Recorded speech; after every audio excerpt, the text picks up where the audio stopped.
Olá, artistas do Brasil! Você que está ouvindo a gente aqui na sala 1604 hoje, gosta de arte digital, mas já ficou na dúvida de qual área seguir? Você já sentiu medo de vender a sua arte? Como é que faz para se organizar na vida sendo freela? Será que só dá para ser artista se estiver nas redes sociais? Hoje a gente vai trazer um tema novo pro canal, a gente nunca falou sobre isso aqui, então bora mergulhar no universo do lettering. Para falar desse assunto, eu acho que não podia ser outra pessoa. A nossa convidada de hoje é a Rebeca Cirineu, @tipo da Rebeca. Seja muito bem-vinda à sala 1604. Oi, Gabi. Valeu, gente. Travei, né? Fiquei nervosa aqui. não tô acostumada a gravar podcast. Normal. E aí, obrigada pelo convite. Eu sempre escuto os podcasts da Revo, então é muito massa estar aqui como convidada. Que legal. Fico muito feliz quando alguém fala que ouve o podcast, porque, né? Muito estranha a sensação de você estar falando pra ninguém, mas aí quando as pessoas, nossa, eu ouvi aquele episódio, foi muito legal, eu fico, eba! Parece que a gente é amiga, porque eu fico escutando enquanto eu faço as artes também, e aí vocês falam algo e eu fico, nossa, é verdade, concordando, assim, falando sozinha. Nossa, as pessoas já me falaram coisas mais absurdas, assim, sobre o momento de ouvir podcast. A maior parte, assim, é lavando a louça, fazendo faxina na casa. É ótimo. Esse é o grupo 1. O grupo 2 é o grupo que ouve no banho. Não, eu não sei. E o grupo 3 é o grupo que ouve fazendo arte. Eu me enquadro no 3, então. Já sei onde eu tô. Então, vamos começar aqui nosso papo. E eu queria que você começasse contando um pouco da sua história, na verdade, como que você começou a trabalhar com arte. Porque, como eu disse, lettering é um tema que a gente nunca trouxe pro canal. A gente nunca falou sobre isso aqui. E eu queria que você contasse um pouco pra galera que ainda não está familiarizada com esse universo. Que honra ser aqui a pessoa que vai introduzir esse assunto nos podcasts. Pra você que tá aqui, chegou agora, não me conhece, nunca ouviu falar do meu trabalho, eu sou artista de lettering. E o que é isso? É basicamente que eu trabalho com ilustração, mais ilustração de letras. Então eu faço letras de uma forma legal, palavras, frases, para que elas representem um contexto, para que elas comuniquem, assim como a ilustração comunica uma ideia, o lettering também faz isso e usa as palavras e os desenhos, juntando essas duas coisas para comunicar essa mensagem. A minha formação, assim, eu sempre achava que eu ia trabalhar com criatividade, desde que eu tava no colegial, assim, mas eu não sabia exatamente o que eu ia fazer. E lettering pra mim não surgiu faz tanto tempo assim. Eu fui fazer publicidade, que é a carreira que as pessoas indicam, tipo, você gosta de criatividade? Então vai fazer publicidade, porque é meio que tipo... É isso ou design, né? Você está acostumado a essas universidades. Exatamente. E aí, lá na faculdade de publicidade tem fotografia, aí você aprende filme, edição de som, direção de arte, redação, tem vários caminhos criativos. E eu sempre gostei das artes visuais, assim. E aí eu achava que eu ia ser diretora de arte em agência. Quando eu entrei na faculdade, eu falei assim, nossa, não, pô, meu sonho. Super trabalhar em agência, ganhar Cannes e tal. E aí eu comecei a trabalhar em agência, de fato, comecei a estagiar em agências aí de São Paulo, que eu estudei em São Paulo, né? Continuo morando em São Paulo. E aí eu vi que, talvez não seja isso que eu queira fazer da minha vida. Reajustou a rota. E eu fiquei super confusa, porque pra mim era tipo, eu gosto dessa comunicação visual, de arte, design, direção de arte e tal, mas eu não me encaixo muito bem nesse universo de agência. E agora? O que eu vou fazer da minha vida? E aí eu comecei a trabalhar em um monte de coisa diferente, porque eu achava que, no final das contas, talvez criatividade não era pra mim. E aí eu fui trabalhar com planejamento, com redes sociais, com comunicação em geral, assim, fazer plano de comunicação. E nesse meio tempo, assim, desde a época da faculdade, eu sempre desenhava no meu caderno, assim, eu tinha um caderninho de desenho que eu levava pras aulas, e aí em todas as aulas chatas eu ficava desenhando. Às vezes, no estágio, na hora do almoço, assim, no intervalo, eu sentava, já tinha almoçado, e aí eu sentava sozinha e ficava desenhando durante o almoço. Então, é algo que eu sempre quis, eu sempre curti, eu sempre gostei, assim. Já estava bem presente na sua vida. Exatamente, mas era só um hobby ainda. Então, eu acho que eu nunca via muito a possibilidade de trabalhar com isso. Até que aconteceram duas coisas que me mostraram, assim, que isso poderia ser um caminho possível. A primeira coisa é que eu trabalhei numa empresa que ela prestava consultoria para pequenos empreendedores e startups, assim. E era muito sobre empreendedorismo e tudo mais. E eu trabalhava ali na parte de comunicação, fazendo plano de comunicação para essas empresas. E aí eles davam cursos de empreendedorismo. E eu participei de um dos cursos, que durou acho que 3 ou 4 meses. E foi meio que uma mentoria, assim. E isso mudou completamente a visão que eu tinha das coisas. Porque eu até tinha tentado uma vez ser freelancer, fazer projetos freelancer. Mas eu não engrenou o negócio. Depois que eu fiz esse curso de empreendedorismo, eu falei assim, então... Quer dizer Era isso! Quer dizer que ser freelancer é um pouco de empreender. Na verdade, é tudo a ver com empreender. Sim. E aí a ideia começou a formular melhor na minha cabeça. O que você aprendeu no curso? Tipo, quais eram os módulos, quais eram as divisões que fez você ter esse clique, assim? Eu acho que primeiro a gente aprendeu a formatar o negócio, assim, a entender, o que você vai vender de fato, para quem você vai vender isso, qual a melhor forma de vender isso, se o que você está oferecendo é o que as pessoas querem, é o que resolve o problema das pessoas. E eu sempre tive essa visão muito artística de, tipo, vou fazer as minhas artes aqui, se alguém quiser comprar, a pessoa vai comprar. E aí... Não gostou, gostou. Não gostou, não tem problema. Exatamente. E aí, depois que eu fiz esse curso, eu falei assim, faz sentido porque eu posso continuar fazendo arte para me expressar, mas eu também posso oferecer isso como um serviço de uma forma que as pessoas queiram me contratar e trabalhar comigo. E aí eu comecei a pensar e a formular tudo isso. E aí foi em 2018 aí, para dar uma linha do tempo geral aqui, que eu não falei sobre nada sobre anos e tal. E aí foi nessa época que eu lancei o meu primeiro workshop, que foi presencial em São Paulo, na Papelaria Universitária, que eu alugava o espaço deles. Um beijo pra Papelaria Universitária, que eles me apoiam desde aquela época, são os maravilhosos. A gente também é parceiro deles, é isso aí, gente. Comprei na Papelaria Universitária. E aí, eu tava morrendo de medo, lancei esse workshop, e assim, eu não tinha muitos seguidores na época, sabe? Eu tinha, acho que, 2, 3 mil seguidores no máximo. E a primeira turma lotou, era de 12 pessoas, mas assim, um workshop de um dia inteiro. E com material incluso, então é um valor ok, assim, até. Eu tava morrendo de medo das pessoas não quererem pagar ali, eu acho que era tipo R$350 pra participar do workshop. E lotou, e eu falei assim, caraca, olha só. Existem pessoas interessadas no que eu faço. Ai meu Deus, dá pra ganhar dinheiro fazendo algo que é legal, que eu gosto de fazer.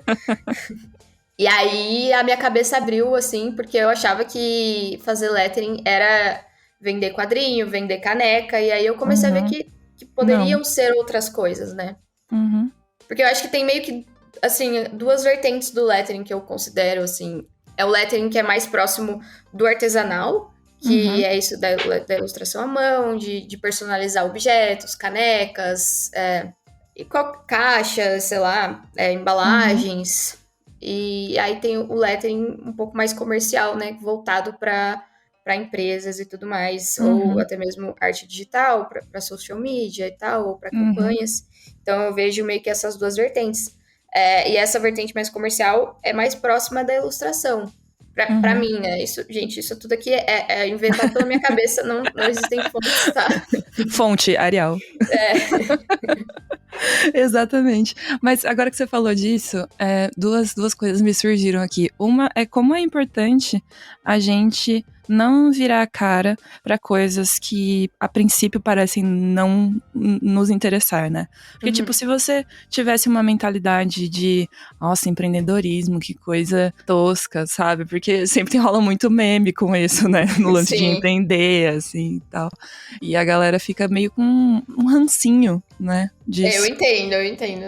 E eu super entendo, porque a gente sabe. Também, exato, existem os famosos, né? Os gurus do marketing digital. Você já ouve marketing digital, já pensei esquema de pirâmide na cabeça da maioria das pessoas, né? E aí eu acho que a gente tipo, acaba... a pessoa vai ganhar dinheiro vendendo curso sobre vender cursos pra você aprender a fazer curso. Exatamente. E aí a gente tem que, acho que, fazer um pouco dessa ideia, porque nós vivemos primeiro numa sociedade capitalista. E isso tem suas coisas muito ruins, mas tem algumas coisas legais.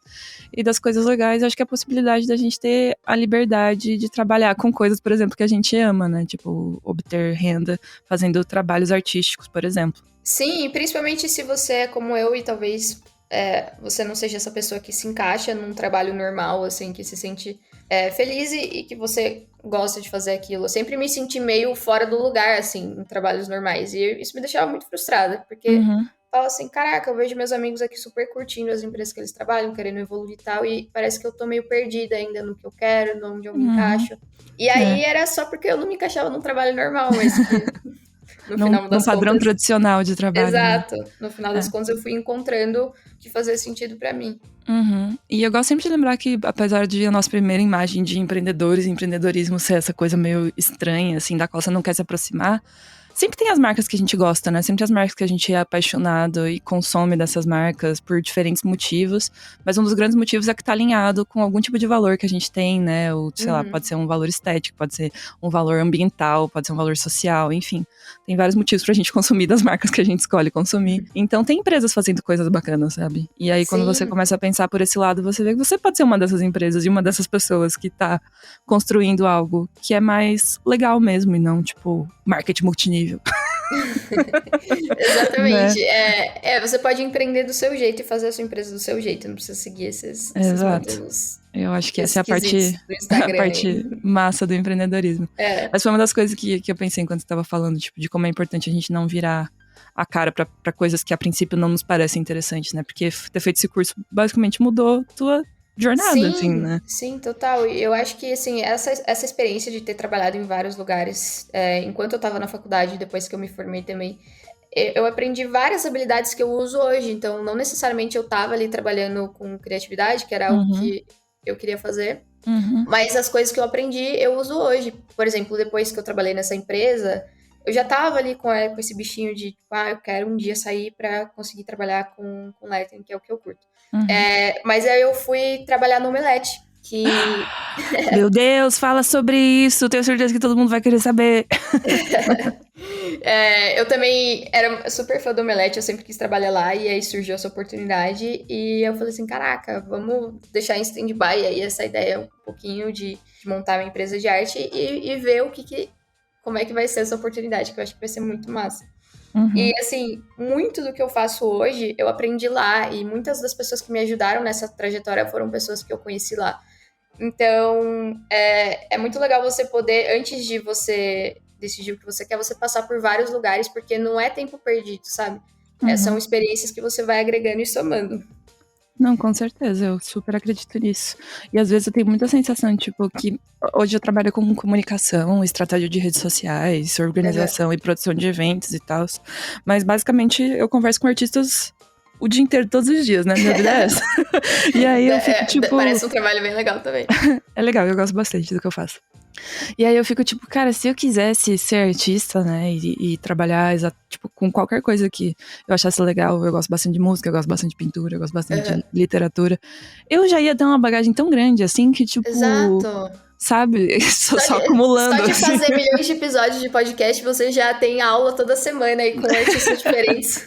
Exatamente, sou mentorada por vários artistas aí, faz pelo menos 6 anos. Então, né, com certeza a gente vai aprendendo, né? Se a gente liga essa chavinha de aprender em todas as situações, a gente com certeza vai aprendendo. Beleza, fez o curso de empreendedorismo, aí você foi trabalhar no Omelete, aí depois que saiu do Omelete, você já começou a tua carreira solo. Sim. Trabalhar no Omelete foi uma experiência, assim.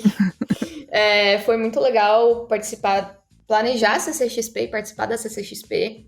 E não participei do Artist Alley, fiquei triste, mas participarei ainda. Vou fazer. É bem legal, eu participei só uma vez e foi maravilhoso. Quero fazer minha estreia no Artist Alley presencial, se Deus quiser, vai rolar. Ano que vem vai ser muito louco.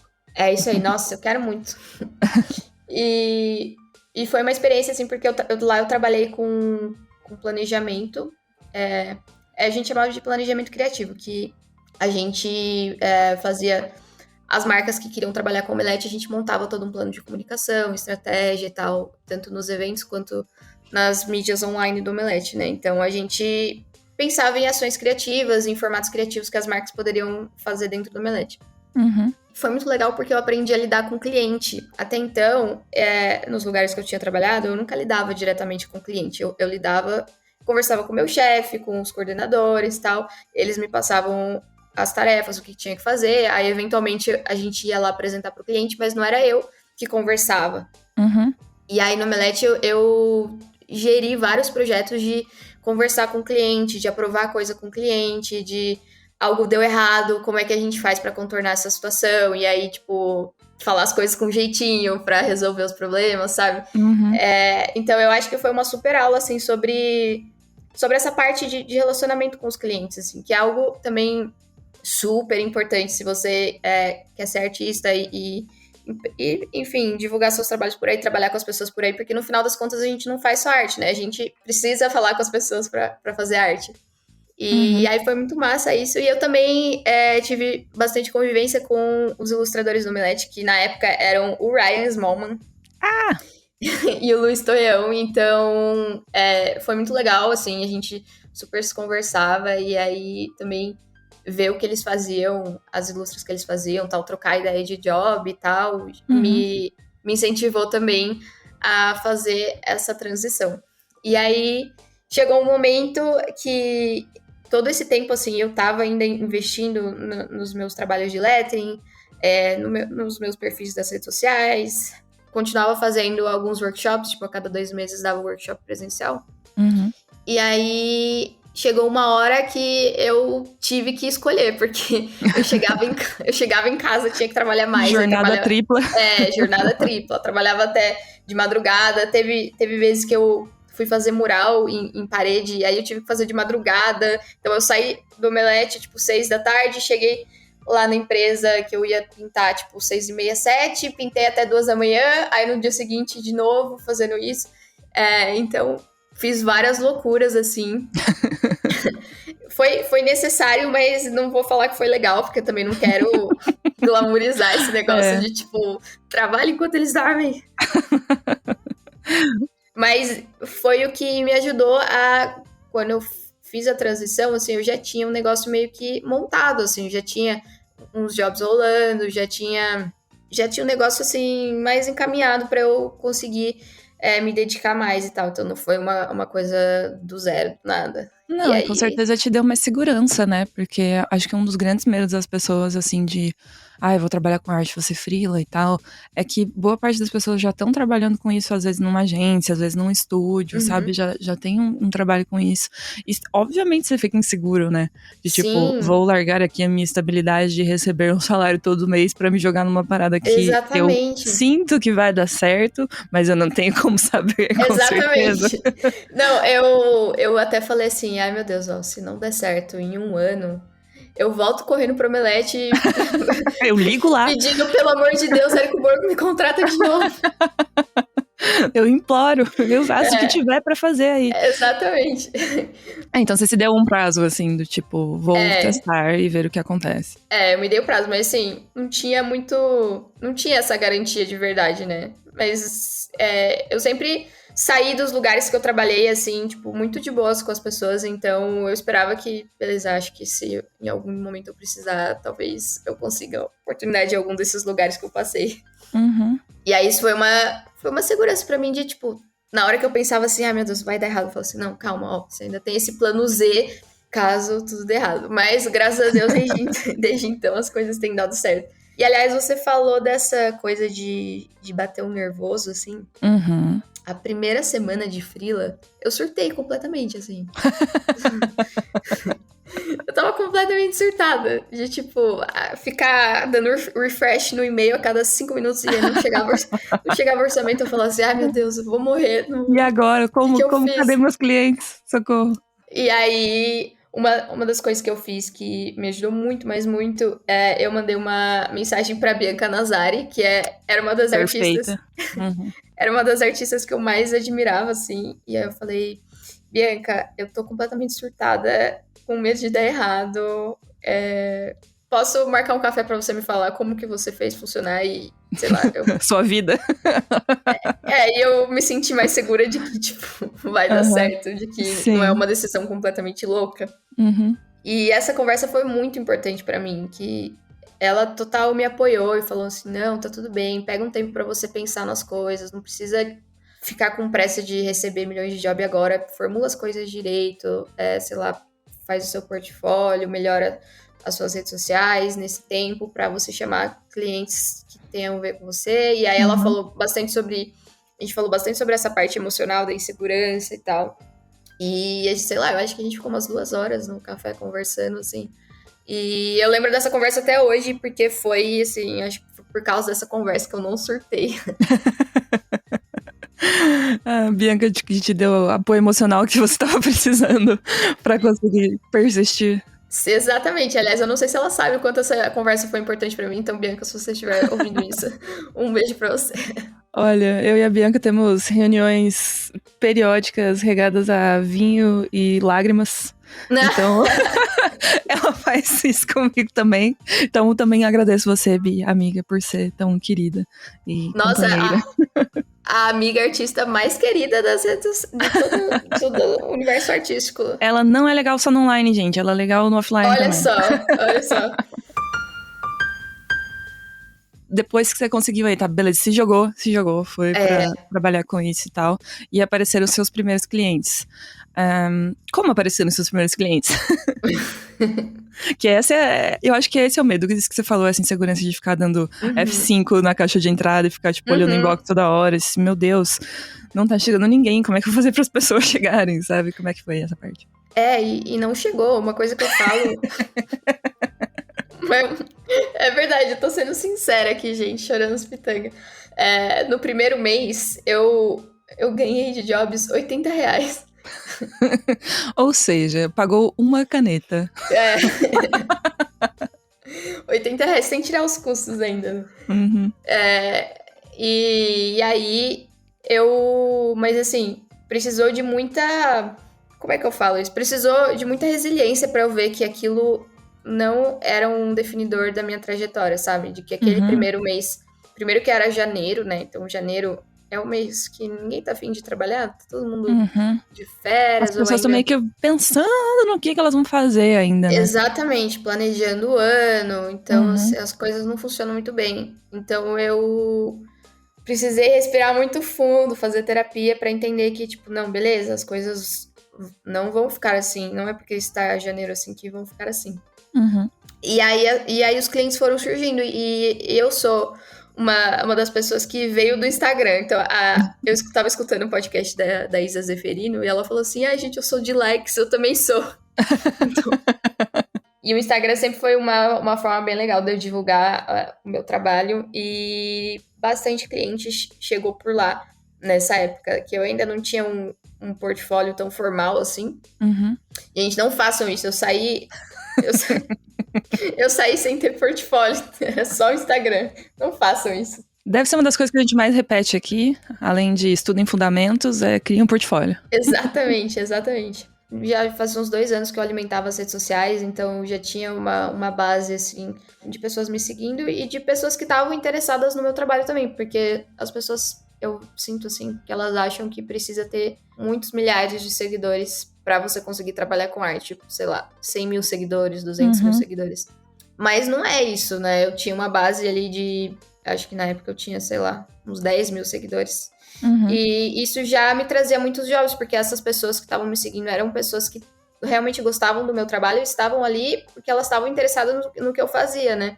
Não só pra ver arte bonitinha, dar like e compartilhar, mas pra realmente apoiar o meu trabalho, ou às vezes elas já me seguiam com esse interesse de me contratar para fazer alguma coisa. Então, isso foi realmente uma porta de entrada para eu conseguir começar a trabalhar com isso. E uma das coisas que me ajudou bastante também foi as pessoas que eu conheci em todos esses lugares que eu trabalhei. Então, Claro. Eu sempre falo que as pessoas que você conhece são os seus maiores aliados na hora de você trabalhar com arte, porque você vai precisar que as pessoas divulguem seu trabalho, que as pessoas te contratem, e vai ser sempre as pessoas que você conhece, seus amigos, as pessoas que trabalharam com você, que estudaram com você. Então, eu sempre quis que as pessoas soubessem, que as pessoas que estavam perto de mim soubessem que eu trabalhava com arte. Então, eu falava pra todo mundo, olha só, tô trabalhando com lettering, hein? Ó, se você precisar de lettering, tô aqui, viu? Sim. Você foi sempre, tipo, divulgando teu trabalho, né? Tipo, deixando as pessoas saberem o que você faz. Sim, porque é muito mais fácil a pessoa te contratar se ela te conhece, porque ela sabe como você é e que Uhum. vai ter mais confiança em você, do que uma pessoa que não te conhece te contratar. Então, até você conseguir ter essas... Essa essa... validação do mercado, quase, né? Exato. Essa validação do mercado, você tem que ir indo pelas pessoas que te conhecem. Então, Uhum. no começo... E até hoje, é bastante assim. Então, veio pelo Instagram, pelas pessoas que eu conhecia, e também tentava sempre mandar mensagem para algumas pessoas que eu achava legal trabalhar. Uhum. Tinha um perfil no Instagram que eu achava bem legal seguir, fazia conteúdo sobre branding, sobre marketing e tal, e aí eu mandei mensagem para eles e falei assim, viu, queria muito trabalhar com vocês. Vocês Dá alguma coisa pra fazer aí. vocês estão precisando de alguma coisa? E é um cliente que eu atendo até hoje, que a gente super se dá bem, assim, a gente faz coisa até hoje, então essa coragem de falar com as pessoas rendeu alguma coisa, assim. 90% das pessoas não respondem, mas às vezes as pessoas respondem e às vezes dá Mas certo. você não precisa do 100%, né? Você precisa desses 10, né? Se você consegue fazer com esses 10, tá ótimo já. Sim. E aí foi isso. E aí o negócio foi rolando mais, foi engrenando mais. E aí as pessoas foram falando mais sobre o meu trabalho. Aí viam, meu trabalho tava saindo na rua, assim, né? Tava botando projetos que se realizaram, que foram ao ar. Então isso ajudava também a conseguir mais projetos, que trabalho chama mais trabalho. E aí a coisa foi rolando melhor. Uhum.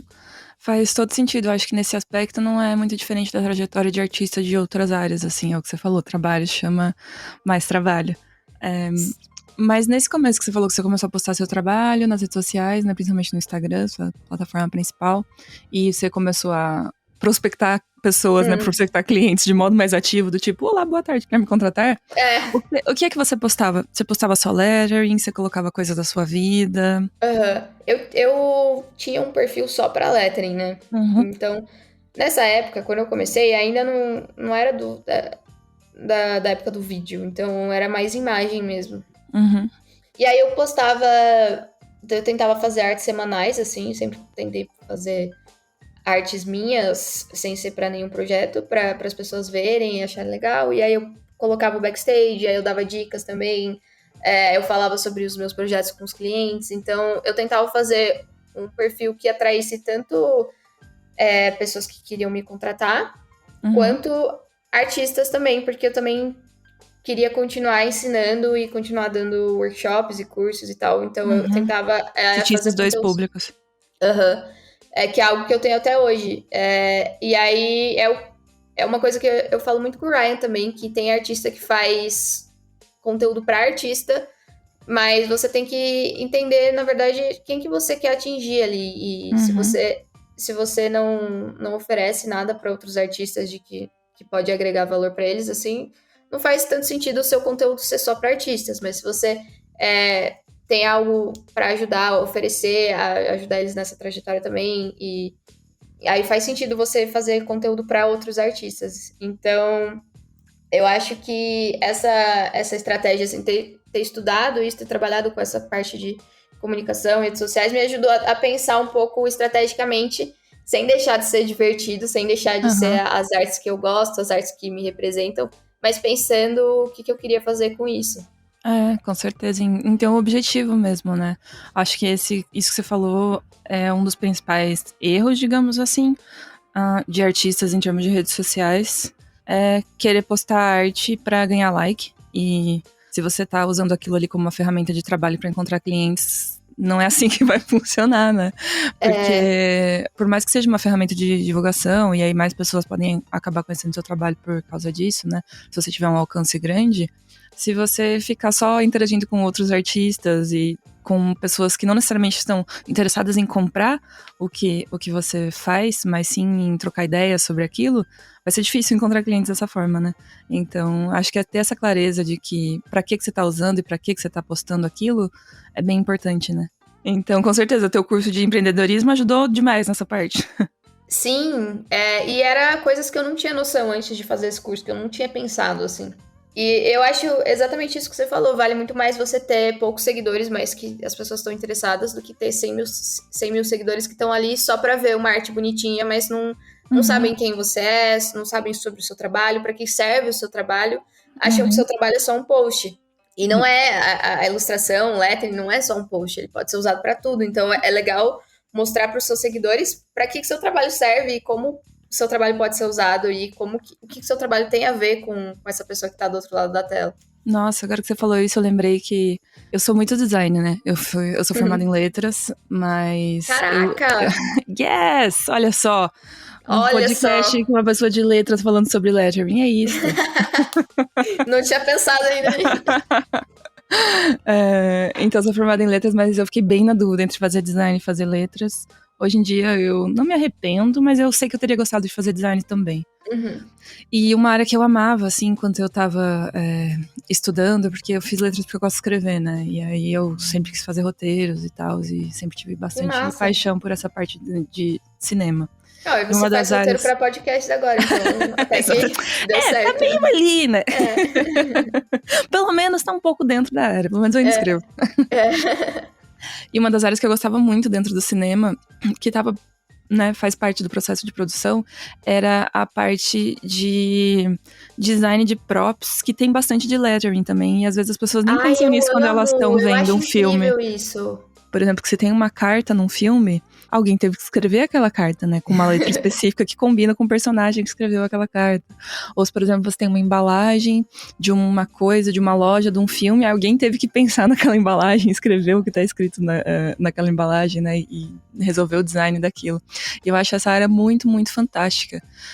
Tem mercado pra isso no Brasil? Eu não sei se existe. Assim, eu fico apaixonada principalmente pelos filmes do Wes Anderson, essa parte, porque eles criam muito um universo visual muito forte pra um filme em específico, né? Mas nossa, eu acho no Brasil demais rola essa isso. área. Eu sigo uma moça no Instagram que ela faz isso, e aí ela posta sempre as coisas que ela faz pros filmes, e tem realmente isso. Às vezes tem, tipo, conta de luz, sabe? Exatamente. Coisa assim. Sabe quando o personagem recebe um monte de carta e joga tudo na mesa, e aí só vê uma... Alguém tem que fazer essas outras cartas que ninguém vai olhar, mas que elas precisam ser verídicas e tá ali pra ajudar a contar a história. E é muito legal isso, eu preciso lembrar o nome dessa artista designer que faz isso. E eles também têm que fazer com que as coisas pareçam, às vezes, velhas ou usadas. Exatamente. Tipo, um álbum de fotografias, né? Tipo, do meu vô, e aí... com as fotos amassadas e tal. Eu acho muito incrível isso. Eu não sei como funcionaria aqui no Brasil, porque agora a gente tá começando a produzir mais filmes até aqui, né? Com essas produções da Netflix, da HBO e tal, que estão rodando aqui. Tá tendo mais produções, assim. Então, mas eu realmente vou ficar devendo essa informação. Vamos torcer pelo melhor e para que aconteça, porque é muito legal. Eu acho que essa área é muito legal. Muito maneiro. Nossa, eu ia amar trabalhar com isso, construindo pequenas coisinhas, assim. Assim, eu trabalhei já na Paris Produções, que é da Paris Filmes. Ah, que legal! E eu falei que eu fiz um monte de coisa, cada hora vai brotando um trabalho novo que eu fiz. Eu não trabalhei por muito tempo lá, acho que foi uns 8 meses, assim. Mas enquanto eu tava trabalhando lá, tava rolando a produção de uns filmes, assim, e tinha os diretores de arte da produção, assim, que eles faziam isso, mas não era uma pessoa, um artista, assim, de lettering e tal. Eu acho que era mais de direção de arte da cena, assim. Eu não lembro exatamente os nomes, gente. O pessoal do audiovisual não me sacrifiquem. Me perdoe. Que eu não lembro, mas eu lembro já de ter visto que existia, assim. Mas não sei mais sobre. Eu vou deixar uma referência aqui de uma artista que eu gosto, que inclusive trabalhou em vários filmes do Wes Anderson fazendo esse tipo de coisa, que é a Annie Atkins. Vou deixar o link dela na descrição. Se você está ouvindo o episódio no YouTube, por favor, vá até a descrição. Se você está ouvindo em qualquer outro agregador de podcast, vá também até o YouTube.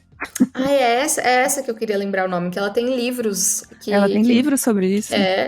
Livros perfeitos. Pra mim, livro de arte, assim, é uma desculpa, né? Porque, assim, eu gosto de ler bastante, né? Livro de arte, eu fico tipo, é pro meu trabalho, é importante. Eu adoro o livro de arte, desses livros que tem referências, assim, que é um livro só de foto. que só tem às vezes um parágrafo de introdução. Eu adoro. Eu É um adoro texto esses. de introdução e o resto é só imagens. Eu gosto de livro de figurinhas. Mas eu acho legal porque tem esse tipo de referência, tem coisa que a gente não consegue achar na internet. Quando é um são trabalhos muito acervo. específicos, né? Quando são coisas antigas, são coisas de épocas. Porque uma coisa até que eu tava falando com a Paula Cruz uma vez é que a gente procura no Pinterest arte dos anos 80. Você não acha artes dos anos 80, você vai achar alguém que fez uma arte que parece dos anos 80. Mas aí... e não tem como você colocar um filtro, né? Tipo assim, não, eu quero que tenha sido produzida nesse ano, né? E aí é difícil. Quanto mais antigo, mais difícil. Então, esses livros são legais por causa disso. Ter um acervo, assim, físico, se for possível, é muito legal. Tô começando. Outro ensinamento importante desse podcast, usem referências. Referências, não só referências de coisas que estão no Instagram. Que depois que eu vi a Paula falando sobre referências, como ela usa referências no trabalho dela, mudou completamente, assim, a forma com que eu tento buscar referência. Porque antes eu era assim, eu salvava referência no Instagram, salvava referência no Pinterest, e aí eu fazia um novo projeto, eu olhava só aquilo. Então você cria em cima de uma criação que já foi inspirada em outra coisa. Então, e aí é legal você ver, tentar buscar referências mais antigas, assim, se você quer fazer um estilo de, sei lá, Art Deco, procura o que foi de verdade aquele estilo, e aí você consegue se basear nisso de uma forma mais profunda, assim, mais aprofundada. E aí você também procura referências atuais, mas também não deixar de procurar referências fontes mais anteriores. Confiáveis, né? Eu acho que tem isso também, que a gente fica muito se fiando no Google Images. Mas aí é só você pegar um livro de arte especializado nessa área que você tá buscando referência e fica tipo, acho que o Google Images não foi suficiente. E às vezes vão surgir ideias que você não imaginava, né? Então... Com certeza. Super, super concordo com isso. E busquem referências fora da caixinha. Não se restringam ao Pinterest. Uma coisa que eu queria te perguntar, porque é uma pergunta que sempre surge em todas as áreas diferentes quando a gente aborda no podcast, é como cobrar? O que você leva em consideração, na verdade, na hora de você fazer os seus diferentes orçamentos? Não precisa falar quais valores você cobra, porque eu sei que depende de várias variáveis, Sim. Mas gostaria de que você falasse sobre essas variáveis. E também, eu sinto que às vezes na área de lettering as pessoas ficam meio... Eu já vi vários artistas falando sobre a desvalorização da área de lettering por ter muitos aplicativos geradores automáticos, assim, sabe? De fontes diferentes, de letras diferentes. Então, conta pra gente como é que você faz. Bom, primeiro, eu acho que lettering tem muito da ilustração, assim. Muito do mercado de lettering tá em conjunto com a ilustração. Muitos dos momentos que precisa de ilustração no projeto também precisa de lettering. E é uma área mais nova, assim. Eu acho que as pessoas estão se dando conta mais recentemente de que elas precisam, de que poderia ser legal incluir nesse trabalho um projeto com lettering. E aí, muito do meu trabalho, eu tenho tentado incluir cada vez mais ilustração junto, porque eu acho que é algo que anda muito em conjunto, então se você faz os dois, as coisas se somam e aí você consegue trabalhar melhor em alguns projetos, resolver melhor pensar melhor em algumas soluções, assim, para os projetos que surgem e abrir um pouco mais o seu escopo, assim. Então, eu acho que, por exemplo, fazer stickers tem sido uma coisa muito trending, muito... que tá na moda no momento, assim, né? Fazer stickers para as redes sociais e tal, e muita marca pedindo isso. Então, foi uma das coisas que o lettering tava em alta, porque fica legal stickers feitos com lettering, porque daí não fica uma coisa engessada. E aí, é legal juntar isso com ilustração também. Então, eu acho que o lettering, ele pode sempre estar em conjunto com a ilustração, e cada vez mais eu tenho visto essas coisas andando juntas, porque quando você realmente... o lettering, ele é legal porque ele é feito para aquele contexto, né? É uma letra que não funcionaria normalmente em outro contexto. Ela é desenhada para estar ali. Então, a vantagem é que você consegue, às vezes, distorcer ela, ou às vezes mudar a forma dela para passar aquele contexto, para encaixar exatamente naquele lugar que você precisa que encaixe. Então, eu acho que tem usos mais específicos do que ilustração, mas o mercado deriva muito, assim, da ilustração em si. Então... Dito isso, sobre desvalorização, eu acho que quando a gente trabalha com arte, a gente sempre tem que saber que as pessoas sempre vão falar que a arte é desvalorizada. o tempo todo, em todo lugar. As pessoas sempre vão falar isso. Então, do mesmo jeito que tem milhares de ilustradores, e aí isso faz com que o mercado tenha muita gente fazendo coisas parecidas, e talvez as pessoas não saibam como cobrar e cobrem super barato, no lettering também tem. Então, é normal, a gente tem que lidar com isso, sabendo que isso não é porque tem muitas pessoas desvalorizando o trabalho com lettering e ilustração que você vai ser um desses artistas que vai desvalorizar. Então, sim. Vai muito de pautar, de valorizar o seu trabalho para o seu cliente, mostrar o valor daquilo que você está fazendo, ser profissional. Eu acho que todas essas coisas ajudam você a conseguir cobrar um valor justo, assim, pelo seu trabalho. Porque, no final das contas, não é só sobre a arte ser legal, a arte que você entrega ser legal, mas é todo o processo. É você ser um artista legal de trabalhar, é você... Sim. É você entregar ser a experiência completa, né? É você ser uma pessoa que vai resolver o problema, que não vai ser estressante fazer um projeto com você. Então, é sobre essa parte, assim, pra você se valorizar. Porque eu acho que qualquer profissão sempre vai ter as pessoas que não valorizam. Mas a gente tem que aprender a lidar com o orçamento que as pessoas nunca vão responder, o orçamento que a pessoa vai responder achando caro, e outros orçamentos em que a pessoa vai falar assim, caramba, eu realmente quero fazer com esse profissional. E aí, sobre cobrar, eu acho que, assim, é muito parecido com ilustração também, no sentido de que você tem que saber a complexidade daquele trabalho, quantas artes serão, se é uma arte ou são várias, para que ela vai ser usada, né? Porque também a gente entra nessa parte de utilização, né? Se a pessoa vai usar ali só para colocar o pôster no quarto dela, ou se é uma marca que vai imprimir 50 mil cópias daquilo. Sim. Se vai ser para vender produto ou se vai ser para veiculação.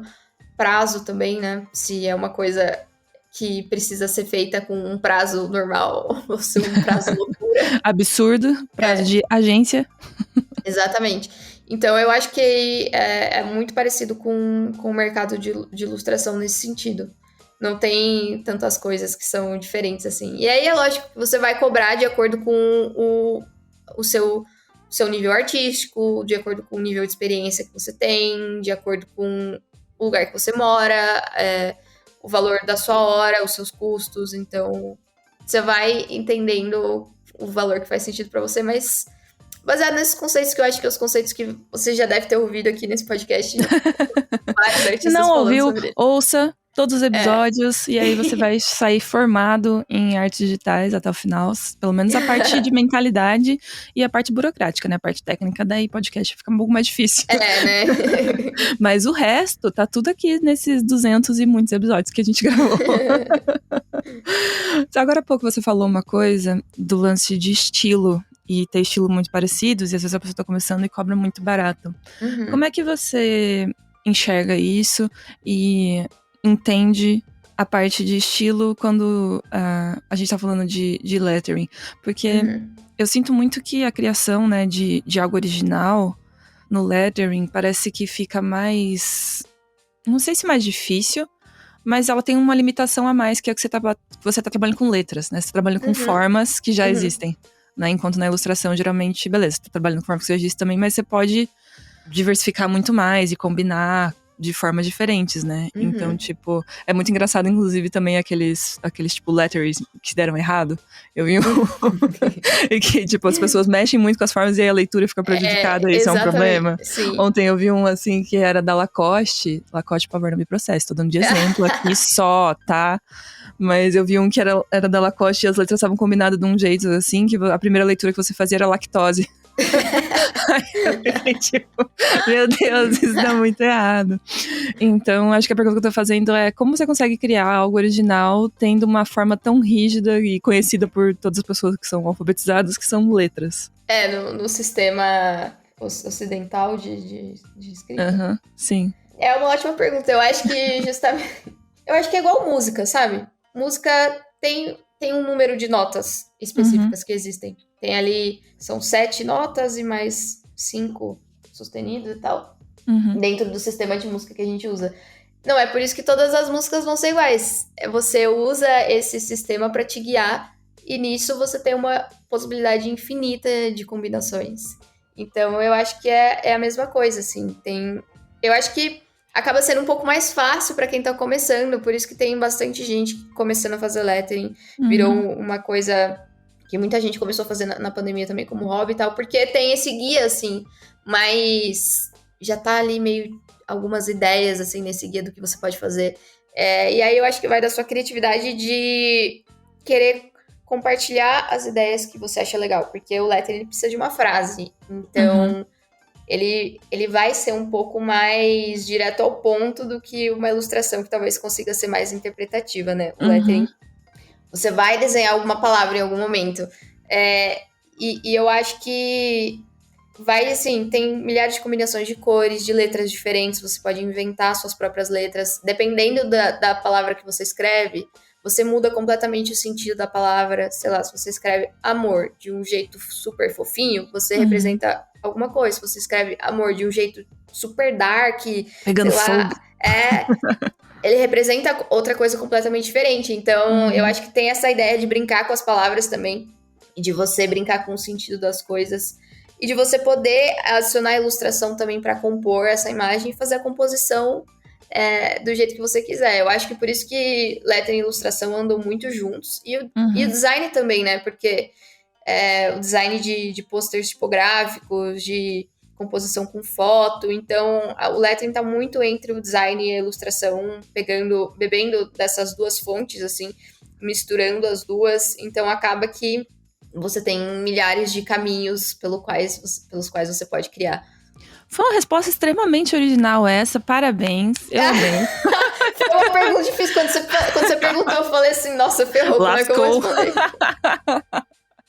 Mas você respondeu super bem, eu acho que você falando dessa forma, assim, eu super consegui visualizar como criar estilos diferentes, né? Principalmente nesse exemplo que você deu de interpretação das palavras e quais sentidos diferentes você pode dar para a mesma palavra a partir da forma como você escolhe representar. Aí já gamou, já vai começar a fazer lettering agora. Exatamente, já tô tipo, meu Deus do céu, já quero aqui, onde é que eu compro um curso? Aliás, você ainda tá dando aula? Então, meus workshops de lettering mesmo, de técnica de lettering, eu dava presencialmente. Então, por conta da pandemia, não estou dando ainda, não voltei a dar. Mas tem um curso de mentoria, aí a hora do merchan. Vai, manda ver. Que chama Do Hobby ao Trabalho, e é focado em artistas que têm isso como hobby, mas querem dar espaço e começar a pensar como é que faz pra trabalhar com isso de verdade. Adorei. Já estou tentada, gente, sério, é muita área de arte legal e eu tenho uma vida só. Muito difícil escolher. É muito difícil. Mas é bom fazer como hobby também, porque aí você pode fazer todas e tudo bem. Eu tô mais nessa parte agora, assim, sabe? Tipo, eu gosto de ilustração, eu gosto de pintura, eu gosto de música, eu gosto de literatura, eu gosto de planta. Aí eu vou, tipo, 455 hobbies, assim. Exatamente. Essa é a minha vida. Eu gosto de fazer pão. Na pandemia eu fiz vários pães, fiz muito pão. Rolou, né? No começo da pandemia, eu lembro que muita gente tava, tipo assim, louco da fermentação. Eu fui uma dessas, fiz várias coisas de fermentação natural. Eu acho que é muito saudável. Inclusive, uma coisa que eu tenho repetido mais recentemente nos podcasts é que artistas precisam ter hobbies, né? Porque geralmente você acaba trabalhando com uma coisa que era teu hobby. Exatamente. E aí você perde o hobby, aí você fica só trabalhando o tempo todo. Isso é muito real. Aí você fica, tá, e agora? O que eu faço? Isso é muito, muito real. Você falou desse negócio de hobby, eu ia puxar uma brincadeira que a gente faz aqui no podcast, que você já conhece, porque você já ouviu, que é o De Frente com a Gabi. E aí, é uma parte do podcast que eu faço perguntas, bate-bola, jogo rápido, você responde rapidinho. E aí, a primeira que eu ia fazer era um hobby. Cozinhar e jogar tênis. Nossa, que muito específica. Uma cor. Azul. Um software. Procreate. Você faz todas as suas artes no Procreate? A gente não falou sobre isso. No Procreate e no Illustrator. Você é a pessoa do vetor. Sou, porque não adianta, tem que entregar, nos letterings tem que entregar tudo no vetor, a maioria das coisas. A galera... Um dia eu quero gravar um podcast tipo Photoshop versus Illustrator. Vai ser uma batalha interessante. Aí, não, eu prefiro muito mais o Photoshop, mas infelizmente eu tenho que usar o Illustrator. Artista que é referência pra você. Tem muitos. Tem o Sasson. Não pode falar vários, que Tá não bom. tem limites. A Paula Cruz, Sila Costa, Leandro Assis, e aí gringos tem a Lauren Home. Eu não conheço ela. Ela é Depois eu vou pedir pra você maravilhosa, super criativa. me mandar todas. A melhor parte de trabalhar com lettering. Quando o projeto é lançado, aí você fala assim, caraca, fui eu que fiz. E daí você vê as pessoas mandando pra você, olha, eu vi seu trabalho em tal lugar. Eu vejo que você posta nos stories, às vezes, quando as pessoas te marcam, assim, tipo, esse último projeto que você fez. Não sei se foi um dos últimos, né?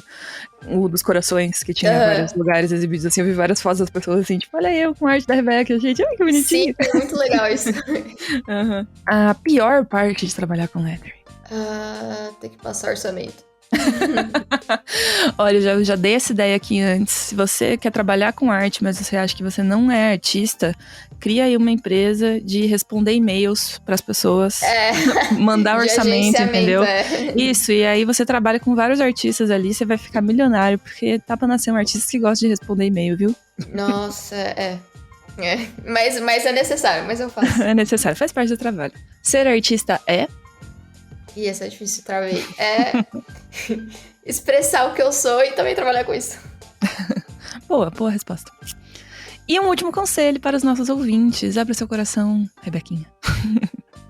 Dá sim pra trabalhar com arte e dá pra você trabalhar com o que você gosta. Não é fácil, mas é possível. E não acredita nessa baboseira de que todo artista é frustrado, todo artista é pobre, que tem sim como mentira. você... É mentira. Tem como você se dar bem nisso. Você vai sofrer, vai bater muito a cara, mas é possível, dá certo.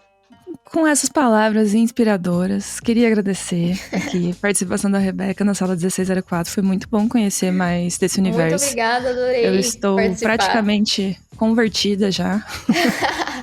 É muito complicado gravar episódio de podcast sobre arte, porque eu vou conhecendo o trabalho de vários artistas incríveis, assim, tipo o seu, e eu fico tipo, eu queria fazer isso.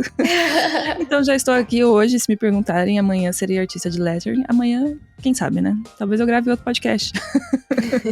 E aí eu mudo de novo. Mas muito obrigada, Rebeca, por ter mostrado pra gente como é que funciona esse mercado, pelo menos os primeiros passos. E quando você quiser voltar pra sala 1604 pra gente conversar sobre outras coisas, sinta-se à vontade.